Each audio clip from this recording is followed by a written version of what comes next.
Thiruchitrambalam. Thiru Kochengan Cholar Nayanar. I am the servant of Chenganar, who ruled over the world as monarch of the south. தென்னவனாய் உலகாண்ட செங்கனார் கடியேன். The Chola monarchs who ruled for about 5 centuries, from the 9th to 13th from Tanjavur and Gangaikonda Cholapuram, have been fittingly called temple builders. The temples built by them in granite number more than 1,000. In an area which did not have a single piece of rock, which is just a level plain, many hillocks, and built huge mountains of temples. This type of service to God remains unsurpassed not only in Tamil Nadu, not only in India, but in the entire world. The inspiration to these monarchs was the body of devotional hymns sung by Samaya Acharyas, Saint Jnanasambandar, Appar and Sundarar. There was an earlier monarch who had similarly built such temples, probably in brick and mortar and rarely in granite. He seems to have lived some 200 years before Sambandar. His temple building activities have been praised by all the 3 Nayanars, Sambandar, Appar and Sundarar. Appar says that the temples he built might have been 78 in number, and Thirumangai Alvar, one of the canonized saints in Vaishnavism, in one of his songs on Vishnu, enshrined at Tirunarayur, says, this Chola had built 70 temples to Shiva. Apparently, Kochengan Cholan had a liberal outlook, and although he did not worship at the feet of Vishnu, he seems to have helped the devotees of Vishnu by constructing this temple and probably some more temples in granite for them. Most of the later Chola emperors had followed his noble example and had helped in worship of Vaishnavites too. An explanation for Chenganan's construction of temple for Vishnu also may be found in political conditions in Pandyanad of his day. Pandyanad had been overrun by a tribal known to history as Kalabras, who were alien in language, religion, race and culture. They were Jains, opposed to Shiva and Vaishnava religions. When Kochenganan saw the suppression of Shaivism in Pandyanad, he was unable to intervene. His own country had been overrun by another band of Kalabras who had captured Puhar, Kavirippumpattinam and ruled from there. Chenganan was ruling a small territory around Urayur, and his resources in man and material were limited.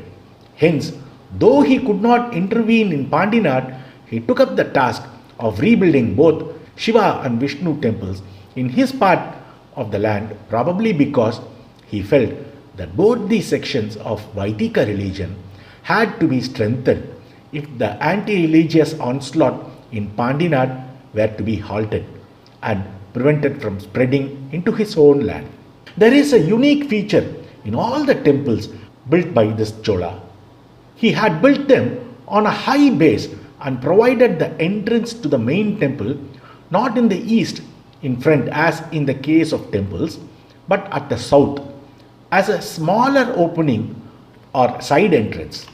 During the periods of Chola reign, it was usual to have elephants in all temples as part of temple regalia, and the elephants used to go into the large hall inside the entrance to escort the image in procession in times of festivals. But in all the temples built by Chenganan, the elephant can go into the outer prakara but cannot enter the temple at all. The doorway had been made so small. A legend is narrated to explain this feature, and this legend finds place in the story of Chenganan as narrated by Sekirar. On the banks of Kaveri, Shiva manifested himself in the shade of a white jambu tree as Shivalinga. A white elephant was worshipping the linga in that shade. It used to lift water in its trunk for the Lord's bath and strew flowers on the linga. The place came to be known as Anaika, the bower of the elephant. A spider was also there, and by its jnana acquired in previous births, it proposed to stop the dry leaves from the tree falling on the linga by weaving a web over the linga. The spider's web appeared like a canopy over the Shivalinga. But when the elephant came and saw the web, it considered the web as dirt or defilement, and so swapped it off with its trunk and performed its usual abhisheka and worship. The spider saw the destroyed web, took it to be an accident during the elephant's puja, and so it wove its web again. The elephant again destroyed it. Now the spider knew that this web was destroyed wantonly, and so was angry. When the elephant again came for worship, the spider entered into its trunk and stung it. Unable to bear the poison of the spider, the huge animal fell down, beat its trunk on the floor, and died. The spider inside the trunk was also crushed to death.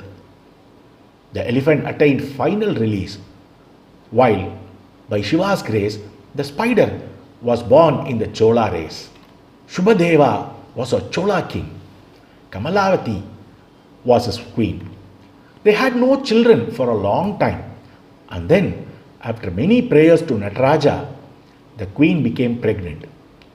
Shiva had caused the spider to be born as the child of this couple.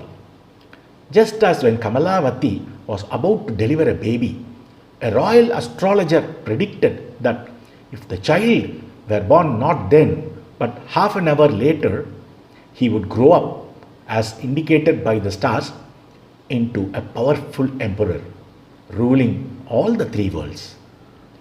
The strong-willed Kamalavati determined that her son should be born half an hour later.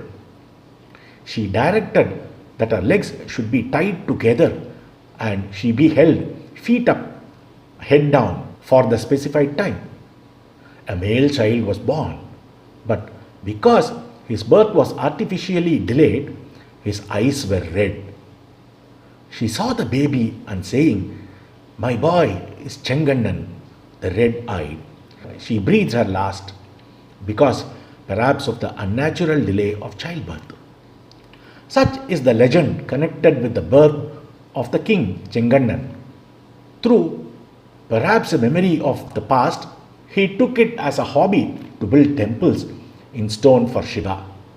First, he built the temple at Thiruanaikka. In memory of the happening in that place, he caused all temples to be built that an elephant could not get in. In due time, he had also fine houses built for the temple priests in Chidambaram, who have since been canonized as saints. He was worshipping at Chidambaram for a long time. He performed many services for Shiva, and finally, when his end came, his soul came to rest under the feet of Shiva. The story of Kochengan Cholan is vindicated by his successors in the royal dynasty. We have an authentic history of the Chola race from the middle of 9th century to the last quarter of 13th century. We find that all rulers who ascended the Chola throne were ardent followers of Shiva. We cannot say the same of other dynasties, the Pallava and the Pandya thrones, Shaivas, Vaishnavas, and even Jain on them. May you go to worship Vishnu at the handsome Mada koil at Tirunarayur, constructed by the mighty emperor of the Chola dynasty, who ruled the world, having built 70 handsome Mada koil to Shiva, of 8 arms, whose tongue the Rigvedas adore. This is verse 8 of the decade of Tirumangai Alvar on Tirunarayur Vishnu shrine. In all the other verses of the decade, he also glorifies the Chola emperor by speaking about his powers in the victorious battles of Vanni and Alundai and his success in the battle over the vale of Vilandai. These praises from Alvar are a great tribute to King Kochengan Cholan in the context of the political situation in the 5th century. Let us pay our obeisance to the great builder Kochengan Cholan. Tiruchitrambalam.